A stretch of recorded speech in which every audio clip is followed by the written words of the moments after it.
I'm not a good person. Well, whatever, you're fine. I killed a kid. It's not a unique insight, but sometimes when you say the unsayable thing, you realize it wasn't that unsayable. Sounds like the story of a hero to me. I would have been straight out of there. Serious, I would have been out of that water like a tabby cat out of a bath. Don't, man.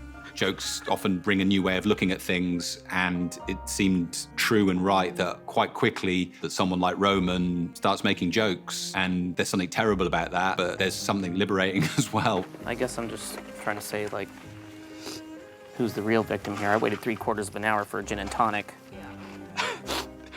Kendall sees that it's not something that's the end. Some things will continue, including a relationship and even love from his siblings. So we go see him and we tell him we just won't have it, right? Roman has the most difficult decision because his position through the season has changed and the way he feels valued by his dad has changed. You know, Kendall's already declared as an antagonist. Shiv finds that's how she feels when the prospect of losing the company arises. You think Daddy's protecting you?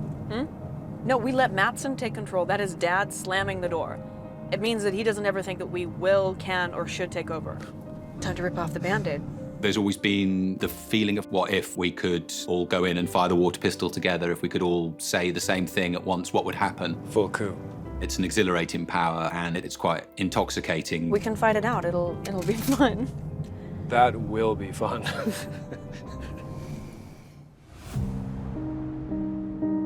If I look at the arc of this season from the chaos at the end of episode 2. Fuck you, Plastic Jesus. You're a fucking twat.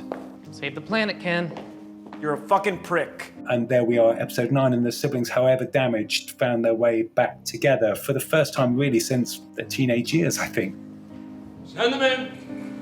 Come in. I came into the scene really anxious to find our way through these pivotal moments of the first one for me, where Roman is having to face the dragon, to face his father, Can you take him out, Romulus? and to stand up to his father, which of course he palpably failed to do if we look back at season 1, episode 6. You better be smelling your fucking armpit, Romulus. There's a question about why, you know, when in the first season he wasn't able to raise his hand and why is he able to now?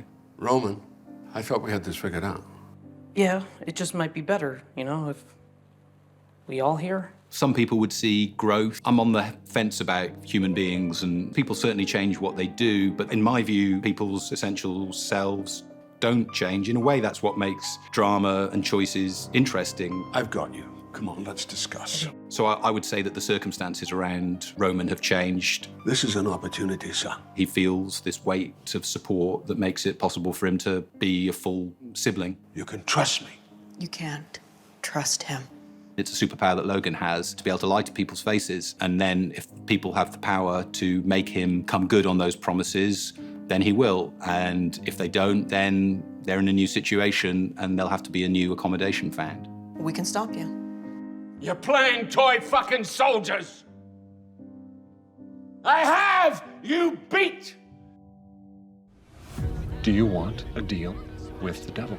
The implication is that Tom is the one who blew the whistle on the kids and enabled Logan to secure the deal which they could have stymied. Caroline, you're on. Tom's been on his way to making this kind of choice for a long time, unconsciously. The fuck told him? Since Shiv's admission on their wedding night that she'd had an affair, since a few nights before that when she said that she doesn't love him. I think he does love her quite passionately, and she, after her own fashion, loves him. But there are a lot of caveats for both of them. If you're being generous to them, their relationship is very complicated. We're gonna force him out. Where do I fit in, Chef?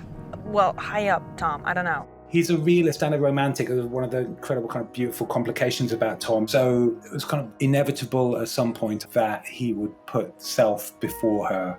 Other people who are in the family will always be a Roy, will always be in the newspapers, but Tom maybe has a certain cold calculation to make about what he needs to give if he's going to stay in that world. Hey. For a long time, I couldn't find the ending. And then we did a take where we gave Sarah's character time to process that moment. You should have trusted me. And when Tom walked over and said, "You okay?" Okay.